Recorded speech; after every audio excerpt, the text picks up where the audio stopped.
Welcome to another episode of What to Say and How to Say It. I'm Nina Rosner, and I'm here with our favorite licensed professional counselor, Kyle Hargrove. We want to let you know that nothing we do or say in this podcast or any of our other ones is meant to be clinical advice. We're not doctors. We don't pay you one on TV, and you're not our clients right now. But we do want to talk about some topics that deeply impact relationships. Today, it's all about respect. What you don't know about respect may be ruining your marriage. And I think this is a great topic, Kyle. It's a lane I swim in every single day, and I'm still a girl. At the end of the day, I'm not going to be a man. I think I understand men better than a lot of women, which sounds really arrogant, but it's surprising to me how much women don't know about men and respect. And so I think taking the opportunity to ask you, who you are a dude, you know, you get this way more than I do. So great topic. You're open to it. I am a dude, and that's as far as I've gotten today. That's all right. Yeah. Well, No. Oh yes, and I'm open to it, of course. yeah. So when you're looking at, yeah, how would you define respect? When I hear the word respect, and I think of it, I try to think of it from the standpoint of a man. Um, Regard, recognition, trust, and belonging. And I'll probably come up with four better ones in the process of this, but see what we can do about sticking with these. How's that? Hmm. Yeah, absolutely. So where do you want to start with this? I mean, regard seems kind of self-explanatory, but I'd like to hear what you mean by that. It is. There are things that men want in terms of being regarded. In other words, I guess regard and recognition kind of go together because that's what regard is. It's recognition for something. But not the pat, not necessarily the pat on the back recognition. It's a recognition as somebody who has a role and they fill it well. Now, it's easy to go back and say, well, what if you don't fill it well? You still want that regard. I want to be regarded as a man as the protector of my family. I want to be regarded as a provider for my family. I want to be regarded as a lover of my wife and my children. Um, and I want to be regarded as a, a Christ chaser, Hmm. um, somebody who runs after God. Um, Now, just because I want to be regarded in all those areas doesn't mean I'm great in any of them. Hmm. But when it comes to respect and what that is inclusive of, I think regard is a big one. And I think when we're either not regarded in that way, or even worse, we have those areas of life turned against us. Hmm. And we're told either realistically or in our own perception what losers we are, Ah. uh, where that is concerned. And frankly, it doesn't matter whether it's a perception or really done. If that's what's eating in our brain, Mhm. then that's what's going to have us off kilter. So when when wives talk about, well, I can't ask for help because, he's not going to do it right. He's going to whatever, and it won't be the way she would have done it, or it'll get half done or whatever. Um, my encouragement to them is, yeah, so how are you going to start? Like you're expecting perfection right out of the gate. Why not make him feel like his effort matters? And you're probably going to get more of that. But if it has to be perfect right out of the gate, guess what? Just do it yourself, but don't be resentful about it. Because Right. everybody's got to start somewhere, and we all start being bad at stuff first before we get good at it. If we are even aware of it. Yeah. I was chatting earlier today with a young lady whose 18-year-old sister has lost her mind, and decided with no notice or any discussion with the family or the parents to fly the nest and move in with a significant other. who they barely even knew about. Okay. And then when they object, then suddenly the family is demonized by the 18-year-old, and all horrible things are said about them trying to control her and blah, blah, blah, blah. And then it's weaponized by social media use. Mm, And so the 25-year-old sister is at a loss, doesn't even know. I don't even know if I want to forgive my sister. I certainly am not in a place to do it yet, but I don't even know yeah. if I want to. Yeah. And I said, well, what do you want from your sister? Well, I want her to recognize, and I want her to be humble, and I want her to apologize, and I want, blah, blah, blah. I said, it was only 7 years ago that you were 18. Do you remember that? She says, yeah. And I said, what kind of choices and decisions were you making at 18? And that's all I had to say, Yeah. because she goes, oh, wow, I was making some pretty stupid choices. I said, so it's understandable that an 18-year-old would make choices like that. Is it a reasonable expectation that all the things you're requiring of her to be worthy of your forgiveness, Mm, is it a reasonable expectation that she's going to have the maturity to do those things right now? And she says, well, you're telling me this may take a minute. And I'm telling you this may take a minute. And it's going to be awkward and uncomfortable the mhm. entire time. Yeah. Question now is, do you have the kind of regard for your sister that gives you the patience to continue to love her with parameters and boundaries, but to continue to love her anyway? Or are you going to get the not fairness of this all stuck up in and around you, so that resentment is the only thing you feel? That's fair. So exactly right. What you're saying is that we don't start with the tool belt full of really good tools. They are Walmart at best. Hmm. If we even And have them all. yeah, and Yeah. they're not Craftsman, which are guaranteed for life. They're Walmart, which are guaranteed for today, although they can return them pretty much anytime. Um, so yeah, that's a super point, because we do want to be seen, and we want to be regarded in these ways that do bring some respect and some pride to us, but they also, at the same time, they shine a light on everybody around us, and we want them to have the confidence and the faith in us that these are the things that we are. And as we get better at it, I don't think there's a man anywhere that doesn't have words of affirmation somewhere near the top of his love Hmm. language. Hmm. So that's kind of the way we get that recognition, is through words of affirmation. And then the trust to give us the latitude to make choices, to weigh in, to be that person to all of the people in the family, but especially to our wives. You say that you are going to regard me in these ways, but then when it comes to certain things being done, you don't trust me enough to allow my judgment to even be a part of the decision. Hmm. And that's a below the belt blow. So how does that play out? Like, what does wisdom look like for a woman who wants to trust her husband in a space where he's not demonstrated consistency or, reliability in behavior? Like, I've got a couple people whose spouses decide, you know what, I'm not going to work. Your job is enough. I'm gonna play video games and I'm gonna drink. I'm gonna do all these things instead of, yeah. So talk to her about how do you how do you be respectful in that space with trust?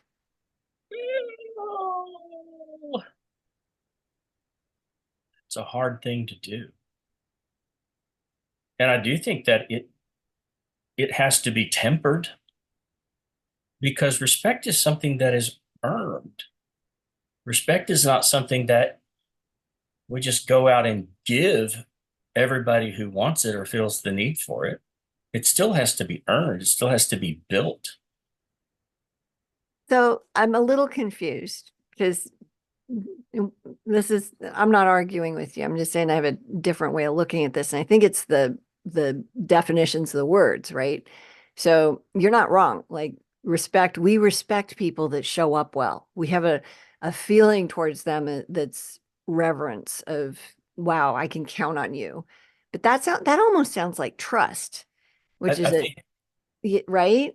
as soon as I said it, it was like I just gave credit for something Oh, to the wrong person. okay, So okay, okay. So we're on the same page with that then. So, the trust has to be earned. I'm not going to make myself so vulnerable to you until you've shown me that you're worthy of that. right. You've shown, that you can handle that. Hmm. But at the same time, it's imperative, and I'm not just saying that it's always a tit for a tat and a back and forth, but trusting is something that builds itself as we spend time in a relationship. And especially, if a young couple who who literally hasn't experienced enough life yet to know how they're going to react or respond in certain difficult situations. And if they can trust one another, simply for if for no other reason, because they know what to do or they don't know what to do. If you haven't experienced it before, it's difficult to trust that someone's going to make the right choices. Hmm. We'd like to say, well, everything kind of falls down to between a right and wrong, and it shouldn't be that difficult to do that. Well, not necessarily. We come from different families that act and look and behave differently than the other ones. And what is normal to us is not necessarily normal to our significant partner Hmm. and our wives and our husbands. So I feel like I'm kind of talking in circles here, but you probably feel like I'm talking in circles too. Well, it's making me think of another question because all that you're saying is true. You have all these different perspectives, but then you come into a situation, it's like, okay, so this person hasn't been showing up well. Um, and one of the things that like I'm going to form a sentence here in a second. When you when you create opportunity for people to show up trustworthy, when they've been consistently untrustworthy. So I'm a believer in creating opportunity and giving 28 trillion chances on stuff, but in ways that are not stupid. So yeah, so I'm not going to quit my job and stop paying all the bills because I decide I trust my spouse who's not worked in 7 years to now start Right. doing something, right? So, but I might ask their opinion Mhm. about where we should put the TV. Like I'm going to break it down into the smallest, easiest, most simple way for that person to be successful. Least common denominators. Yeah. Yes. And not that I'm a parent or anything, but when we're trying to build enthusiasm and forward movement, we so many people, and I've done this too. You have this big expectation of, the Walt Disney experience, and it's like, no, we got to be able to like get out of the house and get to Motel 6 first. Like that's where we're starting. Yeah. And Can I tell you a story? yeah, please.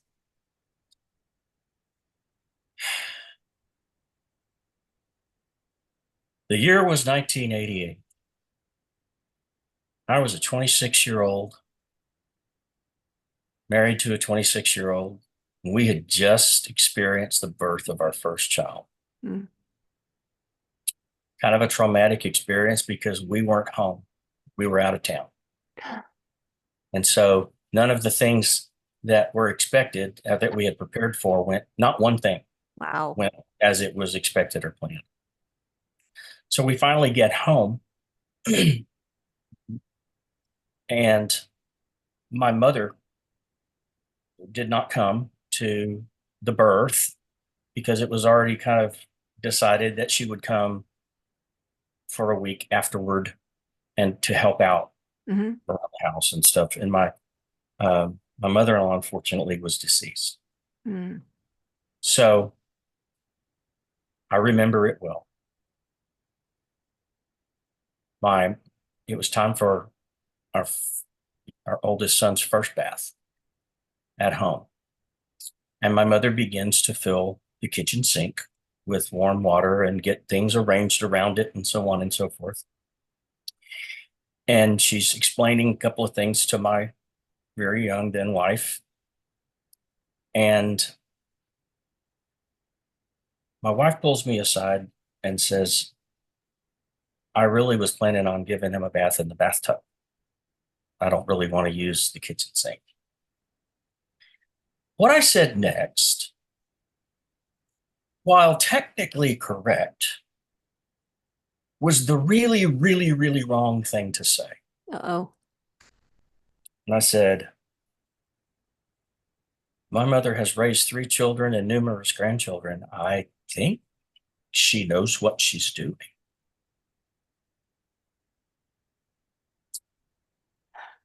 Needless to say, that did not play well in Peoria. You ended up in the dog house. Oh, I did. And, I deserved it. At the same time, I was young. I was not mature in those ways. I did not say or do anything that would either gain trust in that young marriage Mhm. or respect. Mm. If anything, I set it back a ways. Okay. Okay. Because it was a long time before my then young wife was able to feel like I would have her back Yeah. on things that really, it didn't matter who was right or who was wrong. It's what she wanted. Yeah. And it was my obligation and my pleasure to serve her in that way. And I didn't do it. I did not come through. I Hmm. did not yet have the skill to say, it really doesn't matter what someone, including my very mother, Hmm. thought, wanted to do, because it's not what my bride wanted Hmm. with her new child. And, again, technically, I was not wrong with what I said, but officially, I was oh so very wrong with what I said and paid a dear price for quite some time. Hmm. And it did. It was quite some time before, and 4 years later, when the second child was born, there were some reminders. Now, let's look back and think about some things that happened when the first one was born, and can we make, oh, I'm good, I'm good, I'm good, I'm good. Unfortunately, I didn't have a repeat of that situation. But I did not earn anything, even though I desired to be looked upon and depended on. I think that's probably a big word I did not use, or Hmm. phrase, is depended on when it comes to respect. You Hmm. know, we want our wives to be able to depend on us or to feel that they can depend on us. But Right. if they don't trust us, they can't depend on us and they won't depend on Hmm. us.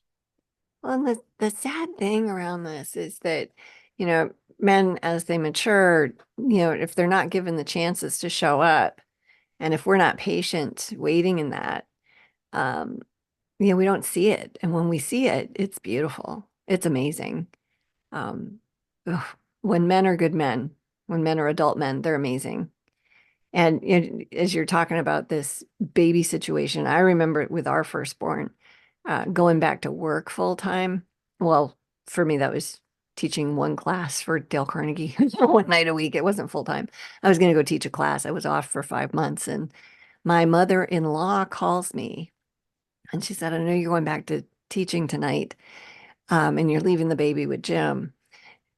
I just need to tell you something." I was like, "Okay." She said, "If your child is alive when you get home, that's good enough." It's a win. It's a And win. I know this thing in my head just kind of went, "What?" Yeah, like, huh? And as God would have it, there was humor involved. I forgot the kit that I needed to teach class. So I had to drive back, and my husband has our son in a high chair, and there's cookies and wagon wheel pasta on the tray and the liquid gold that I spent, a day and a half preparing for him. He was supposed to feed him first and, with the bottle and then give him, but, he was trying to also make himself dinner. And it was just, oh my God, I didn't say a word. And I got to tell you, it took everything in me to not say a word, but her voice was in my head. And one of the things she had said to me is, if you criticize him, you will have an adult man who doesn't know his children. Yes. If your child's alive, that's good enough. Don't criticize him. Let his efforts be good enough. And I was like, okay. So we get home and I was like, so how'd it go? And he said, I feel terrible. He didn't eat any of that, hardly any of that milk that you expressed and worked so hard on. He said, I didn't know how to schedule dinner. And I think next time I just need to feed him first and then take care of myself. I was trying to do this really cute thing where we'd be together, and you just can't do that. He's right. And so he's not stupid. Like, he learned all of this stuff and it was awesome. And I didn't blow it up, which I could have, because it wouldn't have been good enough, right? We have to, it's like training a puppy. You've got to receive what they're capable of giving you right now. And I'm not saying men are puppies, but it's that same kind of I mindset. don't know. I think there are some pretty common Oh, characteristics between men and well, I don't puppies. want I to be do. disrespectful, like we're dog training or anything, but it's Oh, it's human behavior, right? Like yeah. it just works that way for women too. And what a learning experience you allowed to occur with your husband.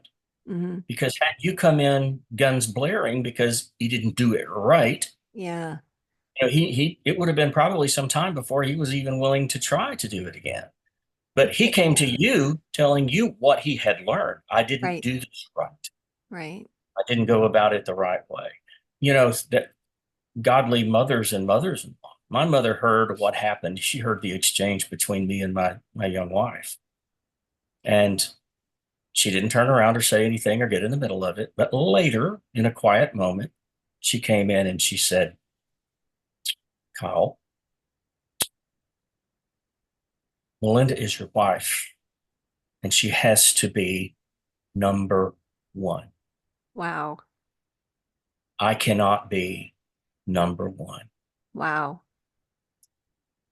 Wise You, girl.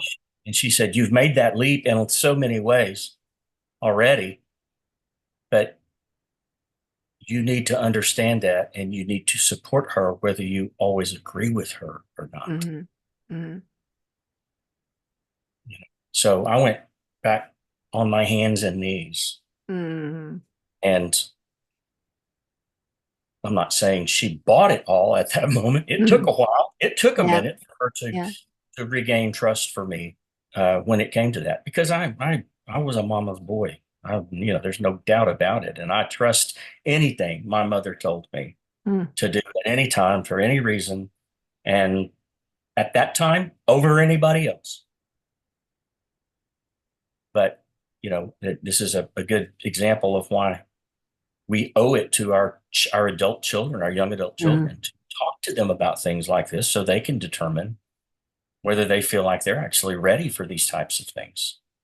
Well, and I think your mother was respectful to you and your status, she regarded you highly, and wanted to help solidify that. Where, that wasn't a thing that you saw it after, which is a beautiful thing for somebody to do for someone else, to help them level up, if you will. I know my mother-in-law helped me level up. It was horribly painful. I bit like half a hole in my tongue. Oh, it was brutal. So But glad to listen. I want to go back to something that you mentioned earlier because I think it would be unfair to not address it. Mm, Uh, and that's the situation where not everybody's pulling their part of the load, hmm. and especially, and I don't know why I say this other than I guess I'm old school, but especially if it's the man, if it's the husband that's not doing his part. And we are seeing, I don't think it's any accident that you brought up that example of the dude's not working, he doesn't have a job, or even if he has a job, as soon as he gets home, he's going to go lose himself in video games. Or TV or his phone, or it's, yeah, let's escape. Yeah. So, but if you're not providing and you're not doing the husband things, because you know that you can approach it in 100 different ways, but if you don't see it as something other than there's a problem here that needs to be found and addressed, Hmm. none of the other stuff is going to matter. What you do, what you say, how you react or respond, that's important. But the fact of the matter is, if there's an adult man with a spouse and perhaps children whose primary motivation, objective, or whatever appears to be losing himself in gaming or Hmm. media of some sort, or social media, or whatever it might be, there's something that is being hidden deep there that is wrong, Hmm. that needs to be identified and addressed. I had a conversation with a client this week, and the Lord just revealed to her how she had emasculated her husband for many, many, many years. And just nothing he did was good enough. And eventually he just stopped trying. He was Yes. just done. He just wanted to hang out and do nothing. And, that makes sense because, when you beat your head against a brick wall and you're not seen or regarded or recognized, if nobody has anything kind to say to you and you're working so hard, and maybe you're not doing it perfectly, but still, I really believe with everything in me, if I can't find something good in something, that's a reflection of me. That's not a reflection of what the other person is doing. But we can create circumstances, environments where it makes it really hard for people to keep pulling themselves back up and trying to stand up again just to get hit again and knocked down. It's unfortunately, it's a common thing. I hate that. I do too. I also see, and I've been doing a little reading from Dr. Daniel Amen, Mm, um, talking about ants or automatic negative thoughts, yep. and talking, he lists all the species, and the species that I hear coming through in here is the mind reading ant. Hmm. The one that decides for the other people in their lives what that person is thinking about them, Hmm. and how eroding that is to the self-worth and the self-esteem. If my automatic negative thoughts about my spouse are that they're thinking these terrible things about me, they hate me, they don't really want me here, they don't trust me, they don't think I'm good enough, they don't think I'm strong enough, they don't think I'm pretty enough, whatever it might be, those just rip away and tear away at the self-worth. Hmm. And so there's a lot of that at play. This cannot be the focus when we're trying to develop trust and regard. So back to that situation, we want to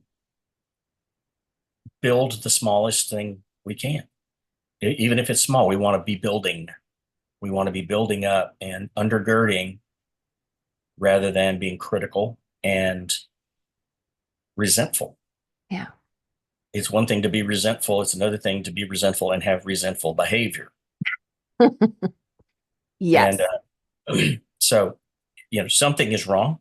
We've established that when that Mhm. situation occurs.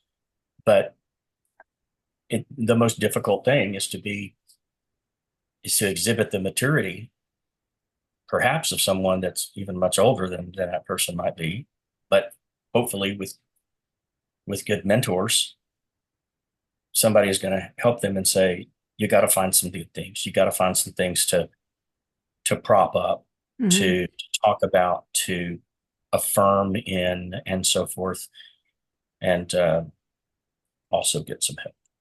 Yeah, because you never know what's really going on there. You're right. There's something. And it's not the fault of the other person usually either. Like you can contribute to that, but at the end of the day, you're responsible. If you don't have some boundaries in place, you're responsible for that too. So, Absolutely. yeah, so you said there were four things. We've talked about regard, recognition, we've talked about trust. What's the last one? Belonging. Yeah, so what do you mean by that? That's interesting. I don't know that there's a husband out there who not only wants to be a part of the team, but wants to lead it. Hmm. I've probably mentioned this before because it comes back so frequently. John Eldridge talks about men wanting to be the knight in shining armor, but not wanting to bleed like one. Mm. And that to me is just that is a potent, powerful imagery Hmm. of what it means to be the knight in shining armor, to be the one that leads, the princess into the safe place and so forth. I think most men want to not just be seen that way, they want to be that way. They want that sense of belonging. This is the position I belong in, not as a ruler and someone who is aggressive, but someone who can make decisions, who is respectful and a servant and can be assertive when need be. Hmm. So I think when the regard and the respect and the recognition and the affirmation and those things are not present,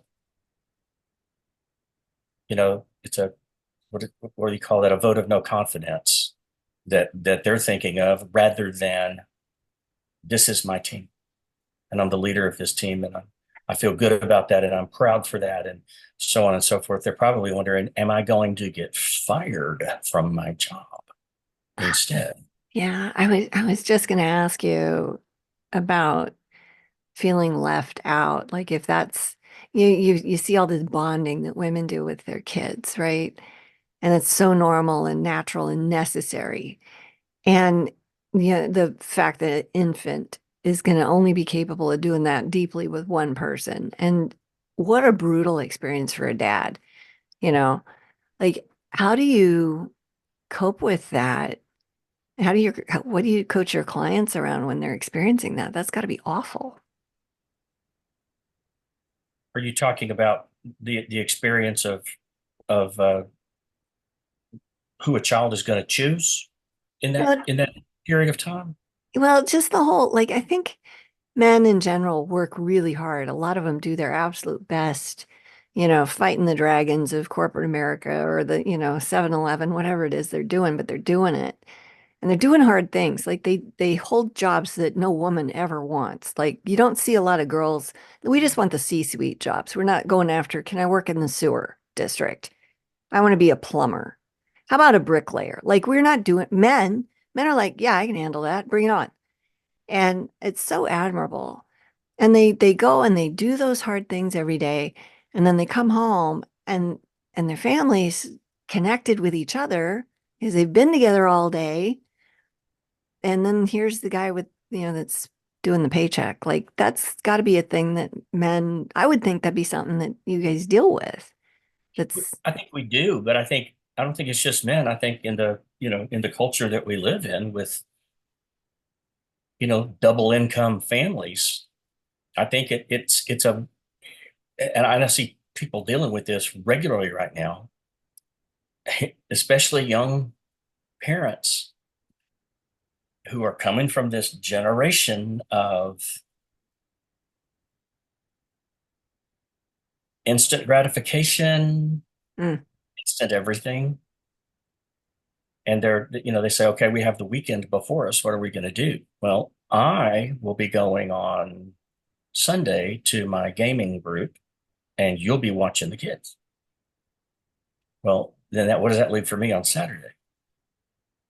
Well, I have to clean the house on Saturday, so you have to watch the kids.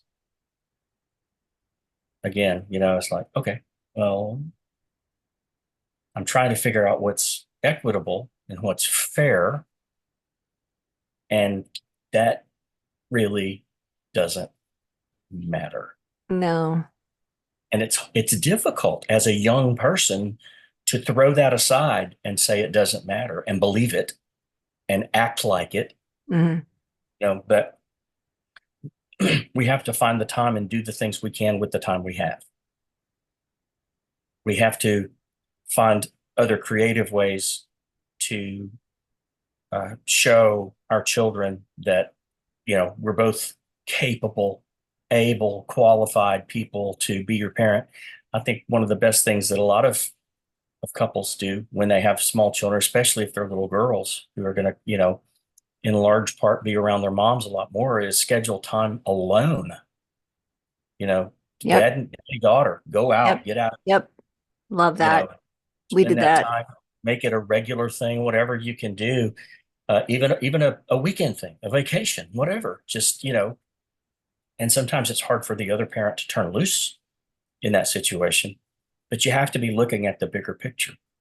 Well, if you have the expectation or the hope that if your child is alive when you get back, There you go.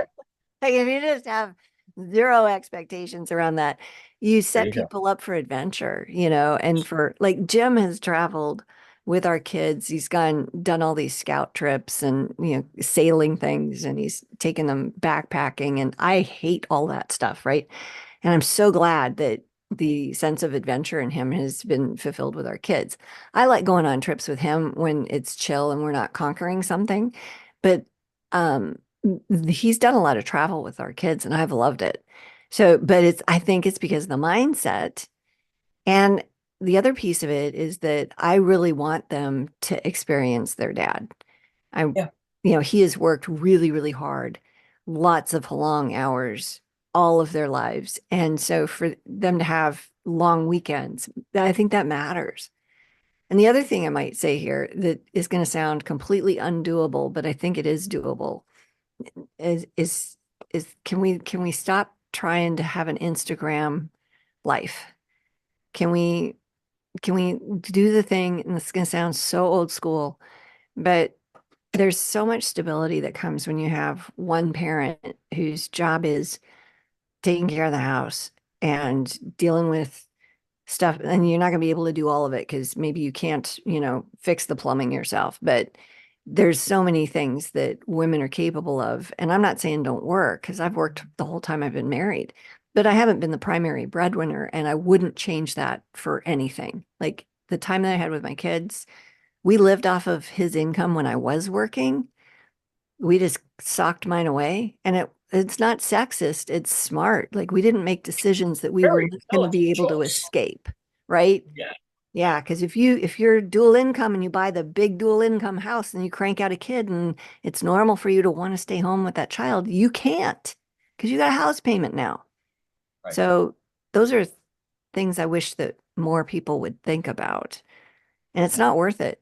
At the end of the day, it's better to be crammed in a small house together, working through the conflicts because there's going to be plenty. There are. But Yeah. to your previous example, how many families do you know, seriously, where one parent or the other will willingly say, take them, go, take the week, enjoy the spring break, whatever it is, go. Where there are, I'm going to say more families where everybody has to go. It's the Yeah. rules. Yeah. Okay, mom and dad both go. Let's just use spring break as an example. We go Mhm. to the mountains to go skiing. Well, there's one parent in there, and I'm not going to say it's the dad or the mom, who hates cold, wet, snowy, icy weather. Yeah. She should have stayed And home. has, I didn't say she, I didn't say she, okay, Okay. Or he should. and Okay. has Whatever. a miserable time. Uh-huh. And in the process, not intentionally, but makes everybody else miserable too. Well, that right there. I mean, there's definitely times where you create memories and you do a thing you don't enjoy really and go make the best of it. Take one for the team, be a good sport, don't be resentful, don't act like a 5-year-old. But if you are, I mean, you have to make all these choices based on what in the grand big scheme of things. There's nothing that's so important that it has to happen now and it has to be perfect. Like that's not even real. So thinking through what does God want would be the first place people would need to start with this stuff, I think. Yeah. So when you're looking at respect, what advice would you give the average family around this? How many how many young couples or spouses do you know who have ever had a conversation intentionally Mm-hmm. around this? So my advice would be ask. Mm-hmm. Ask the question. Ask the hard questions. And it might be that in that setting that question can't be answered. Yeah. But with the opportunity for some time and to think it through, we can come back to that setting and have a qualified conversation, a courageous one, Hmm. about things like respect. Yep. I'm kind of glad you asked me that question because heretofore I hadn't really given it much thought. But now that you ask, here's what I think. Here are the Hmm. thoughts I had and the feelings I have about it. Do you think that's unrealistic? Love But that. if we ask each other instead of just presuming everything will work out okay, we're going to walk through so many more. There's plenty out there already to not create more trials and difficulties for ourselves by not being intentional about little things like this, which is not such a little thing. Right. So I don't feel like we can talk about respect without also addressing anger because women have a hard time respecting and being kind and gentle in their communication when they're dealing with the combination of a volcano and a Tasmanian devil. Like the things just like you don't know what's so because of our agreeable nature in general, women are more agreeable, and it doesn't matter what animal species you are, it's because you're female, you're going to be more agreeable. We'll not know what to do with that and we'll be quiet, hoping it goes away. That doesn't work. It actually enables more of that. So, what's going on with men in that space, and what's your advice to women on what to do? I think the simplicity of that is that centuries of acculturation have caused men to compartmentalize all of their emotions to look like, feel like, smell like, and act like anger. Mm, To be emotionally self aware is still, I'm not going to call it the rare thing. Those of us who are emotionally self aware are not quite unicorns, but I think still by far and away, the majority of men are not terribly emotionally aware. Therefore, that conditioning that we've had, if you're upset in any way, be angry. Show people that you're angry because this is what gets you what you want. This is what gains control is bowing up and being bigger and being louder and not moving. Not true at all. But yeah, whatever the reason we believe that, it's a bluff is what it turns into. There are some interesting. people who actually believe that what they're doing is going to work because it's worked before, but it doesn't work with everybody. So you asked, what can you do? What can a wife do Hmm. to help her husband with this? And I think that's a fabulous question. And I think ultimately the answer is find ways to acculturate the husband into understanding the need to be emotionally self-aware, Hmm. to start talking about emotions that maybe we've never even mentioned before. Hmm. But and the only way I think they're going to be able to do that is to when the wife sees it is to use the word. Yeah. You know, wow, that must have been humiliating. I don't know, but I sure am angry. Hmm. You know, Yeah. well, and it's not that she has to be condescending, Right. but just bring it out, show it, talk about it. Hmm. I think most men, given the opportunity, would be willing to do a little bit of work if they knew the need for it. But I don't think most men even know. Right. Well, and it seems like most of the men that do, I mean, I got my sons seem pretty emotionally intelligent, and they got raised in an environment where we made that a thing. But for the most part, the emotionally intelligent men I see are the ones that are over 50 and are trying to keep a relationship. Mhm. Yeah, they're like, I'm about to lose this, or I have lost this, or my daughter doesn't talk to me anymore. Like, okay, now what? Yeah. They have to Well, lose and something to get to that. when we're told not to cry, Yeah. we're essentially told not to emote. Yep. We're told not to cry, to rub some dirt on it. If you don't have any dirt, just take a piece of chewing tobacco out of your mouth and rub that on it. It'll make it Oh all better. my. Never mind that they're eight. Okay, but Oh. I'm so glad I'm not a man. but when it's been done culturally, and sorry, it's been done in the church, the Yep. emasculation you know, of the man by telling them you can't be men. You know, uh, Right. it's been done in all. We've been done no favors by our society Right. at all when when it comes to a willingness to become emotionally aware in a healthy way. Instead of what we do is we jump all the way over to the other side and say, "Oh, that triggers me. I'm not comfortable with that. I don't feel safe." Oh, I know. And that is not useful either. Like I'm not opposed to talking about emotions, but the way that this has gone in our culture, ugh, not cool. Oh, it's not And sustainable. I think it's degrading to humans in general. I don't think they realize that they're degrading themselves. Exactly. Yeah, that's definitely a thing. So, So what do you think is the best piece of advice you'd give a wife around respecting her husband? look for ways to do it. Look for opportunities. The I call it the yellow car theory. The thing that we're looking for the most is the thing we will see the most. Hmm. And if you can go into this with the attitude of, I want to be there, I want to have his back, I want to show him how much I trust and respect him, then go into that process without resenting it, Hmm. without the attitude of, oh, here we go again. I got to do something else because he can't do it for himself. There are 100 things we can't do it for ourselves. And it's why we need you so desperately.